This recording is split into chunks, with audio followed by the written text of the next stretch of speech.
નમસ્કાર ખેડૂત મિત્રો, આપ જોઈ શકો છો કલોંજી. આજે 11મું પિયત શરૂ છે અને ડોડવાની શરૂઆત પણ સારી એવી થઈ ગઈ છે. આ કલોંજી આપણે 11મું પિયત છે.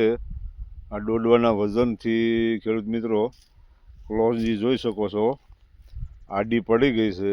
તે મને કોમેન્ટમાં જણાવજો. જે ખેડૂત મિત્રો લાંબા સમયથી વાવે છે તે મને કોમેન્ટમાં જણાવજો કે ઉતારામાં કાંઈ ડિફરન્સ પડશે કે નહીં, તે મને જરૂર કોમેન્ટમાં જણાવજો. આપણે આજે કલોંજીને 11મું પિયત આપી રહ્યા છીએ. આપ તમને નજીકથી બતાવું ડોડવા. આ રીતના ડોડવાની સાઇઝ છે. આજે આશરે 100 દિવસ ઉપરની આ કલોંજી આપણી થવા આવી ગઈ છે આશરે અંદાજિત, અને પિયત પણ ચાલુ છે. આપ જોઈ શકો છો. આજે તારીખ 17/2/2026 અને ખેડૂત મિત્રો ખાસ આ રીતના આપણે જે નાકું વાળવી ત્યાં આવા કોક છોડ પણ સુકાય છે, તે પણ મને જરાક કોમેન્ટમાં જણાવજો.